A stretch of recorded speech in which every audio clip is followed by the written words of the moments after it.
And Gary, one of our experts we have on the team, excited to be with you today. And we're going to talk about something super interesting today, and that is this. When Gary and I were at conferences with Colleen, speaking to attorneys every day, and this issue of money always seems to come up.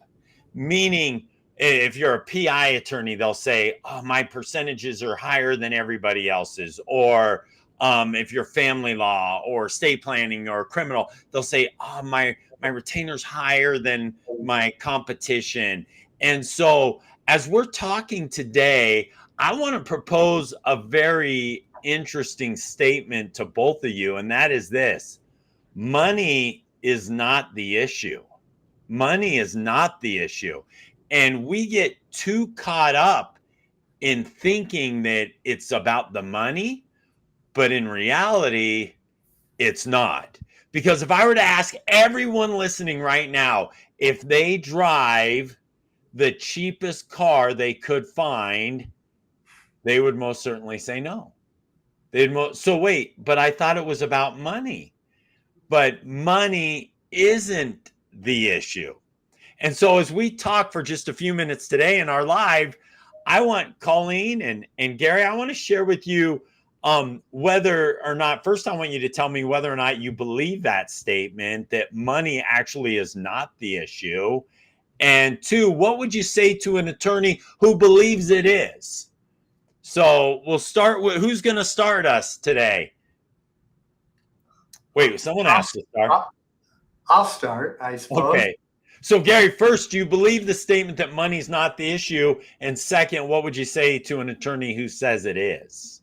Yeah, no. So I'm going to share that while I think it's probably a very common objection that people use, they don't have the money. And heck, I think if we were honest with ourselves, we probably all even use that ourselves at different points in times to get out of a particular situation. So don't be so sure that that's not being used on you would be the first thing that I would want to say. But ultimately, I always feel that if somebody is having an objection that originates with the price, then they really didn't do enough to build up the value, because that is what somebody is transferring or trading. They're trying to determine whether or not the value that you bring is equal to or greater than the amount of money that you just asked for. And one of the ways that I always like to, I think, demonstrate this is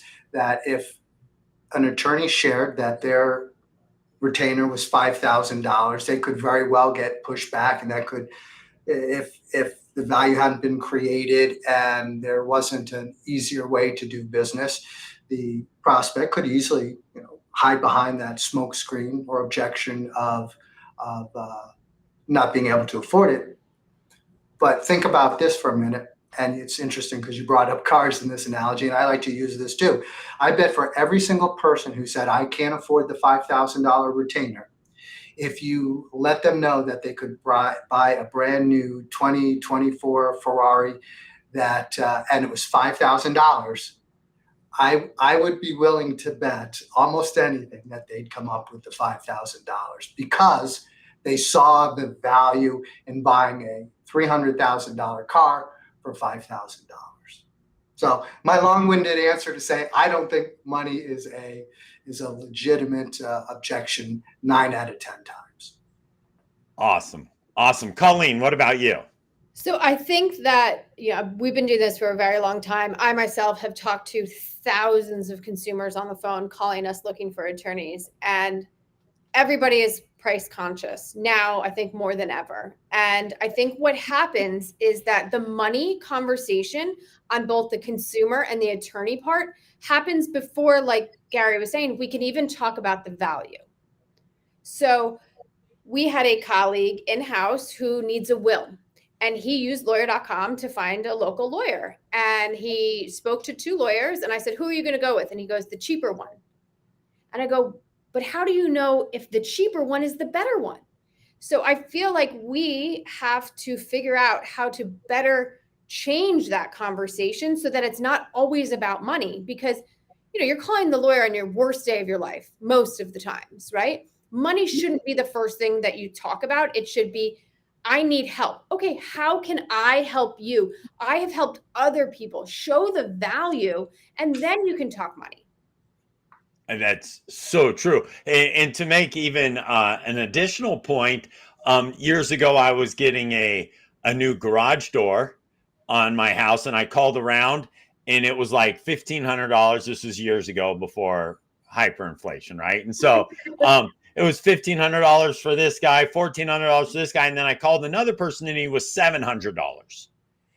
And I was like, oh my goodness. So I had him come to the house, and it was like $700. And he said, yeah. I said, what's the difference between your door and someone else's? And he goes, well, actually, I'm going to have to increase my prices. And he goes, why? And he goes, because some people assume that because I'm so much cheaper, I have less quality.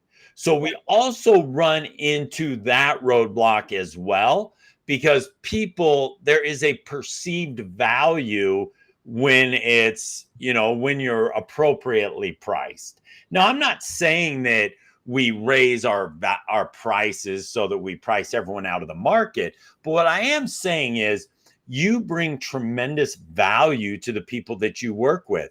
Be careful not to discount yourself too much, or erroneously believe that it's money and that's why people aren't signing up with you. In fact, I'll even take it a step further. I met with one attorney who hadn't been following up at all with his clients. And then he got a system in place, so he started following up. And he was actually a bankruptcy attorney. And he said, Chad, one of the biggest things that surprised me was that when people left me, I assumed that they weren't signing up with me because of pricing. But the reality is they weren't doing anything. They weren't doing anything. So for me, I would say that two things that we have to remember when we go to the pricing as the objection that we believe stopping people from engaging from us. One, it's not the pricing. It's, as Gary and Colleen have said, it's the lack of value that has been presented. But I'll also say, number two, it's the lack of follow-up that's happening as well, because the value needs to be conveyed over time. Well, and it's easy to say, oh, they didn't hire me because my fees were too high. That's just an easy ledge statement to go with when you don't know if that's actually true. Well, totally. And whenever we ask an attorney, we'll say, how many times did you follow up with them? Right. They'll say, oh, I don't know, 1, 2, or 3 times. What's the answer? If they say 1, 2, or 3 times, what's the answer? None. Yeah. One at best, but none, right? Nobody's following up. Right. And so there's something in our defense mechanism where we believe like, oh, okay, they're just, we call them quote unquote tire kickers. Yeah. We call them tire kickers all the time. We'll say, oh, that wasn't a good lead. They were just a tire kicker. Yeah. But how many of us, Gary and Colleen, I ask you, how many of you have ever gone into a store and you had in your mind something you were looking to purchase? Okay, say it was a computer or something, I don't know, some electronic device. And you walked in and you're looking at the different devices, and a salesperson comes up to you. And what's your immediate response to them? Hey, can I help you find something? And you'll say what? I'm just looking. Yeah, I'm good. I'm just looking, right? But you actually need the product that they have. But we automatically say, I'm just looking.